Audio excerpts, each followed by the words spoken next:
அருமையானவர்கள், இந்த நாளிலும் அவனுடைய வார்த்தையை நான் இடத்திலே கொண்டு வருகிறேன். சங்கீதம் 113 7, 8 வசனத்தை நான் படிக்கிறேன் பாருங்க. அவர் சிறியவனை புழுதியிலிருந்து தூக்கி விடுகிறார், எளியவனை குப்பையிலிருந்து உயர்த்துகிறார். அவனை பிரபுக்களோடும் தமது ஜனத்தின் அதிபதிகளோடும் உட்கார பண்ணுகிறார். இப்ப 3 விஷயத்த ஆண்டவர் செய்யறதாக இங்க போட்டிருக்கு. என்னன்னா, சிறியவனை புழுதியிலிருந்து தூக்கி விடுகிறார். இன்னைக்கு கர்த்தர் உங்களை உங்களுடைய புழுதியின் அனுபவங்களிலிருந்து தூக்கி விடுகிறார். எங்களை தூக்கி விட யாரும் இல்ல பிரதர்.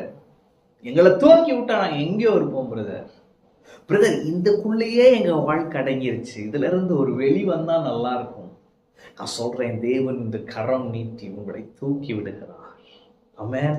அவர் உளையான சிற்று இருக்கிற நம்மை தூக்கி எடுக்கிறவர் என்று சொல்லுகிறார். ஒரு புழுதியின் அனுபவத்திற்கு ஒரு முடிவை கொண்டு வருகிறேன், என் கரம் நீட்டி உன்னை தூக்கி விடுகிறேன். அப்படின்னா ஒரு லெவலை நான் மாத்துறேன்ப்பா.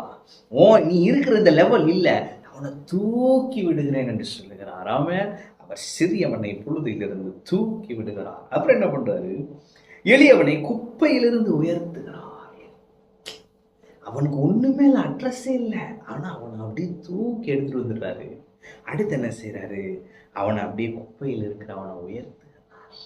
ஸ்டாண்டர்டா மாத்துறாரு, வாழ்க்கையை மாத்துறாரு, வாழ்க்கை தரத்தை மாத்துறாரு. ஆமென். அப்ப ஆண்டவர் இன்னைக்கு சொல்றாரு, நான் உன்னை தூக்கி விடுகிறேன், நான் உன்னை உயர்த்துகிறேன், பெரிய இடத்துல நான் உன்னை உயர்த்துகிறேன் என் மகனே என்று சொல்லுகிறார். உங்களுக்கு அது சின்ன ஆசை இருக்குல்ல, ஆண்டவர் என்னை உயர்த்தணும்னு. ஆண்டவர் சொல்றாரு, நான் உன்னை உயர்த்துவேன். உயர்த்தி என்ன பண்றாருன்னா, அவனை பிரபுக்களோடும் தமது ஜனத்தின் அதிபதிகளோடும் உட்கார பண்ணுகிறார். பொசிஷன் பண்ணி அமர்த்துகிறார். ஆமென்.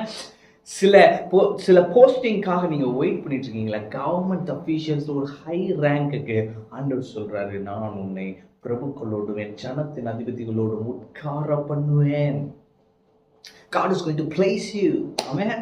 நான் தீர்க்க தரிசனமா சொல்றேங்க, கர்த்தர் உங்களை சில உன்னதமான உயர்ந்த இடத்துல போய் உட்கார பண்ண போகிறார். தலைவர்கள் மத்தியில நீங்கள் அமர்த்தப்பட போகிறீர்கள். கர்த்தருடைய வா இதை சொல்லிற்று, இதை சொன்னேன், இதை செய்வேன் என்று கர்த்தர் சொல்லுகிறார். ஆமென். அப்ப இன்னைக்கு கர்த்தர் உங்களை தூக்கி விடுகிறார். சில காரியங்கள், சில வட்டத்தில் இருக்கிறீங்களா பத்தில, ஒரு சின்ன சர்க்கிள்குள்ள ஆண்டவர் இன்னைக்கு உங்களை தூக்கி விடுகிறார். அடுத்து தேவன் உங்களை உயர்த்துகிறார், உங்களை எலவேட் பண்றாருங்க.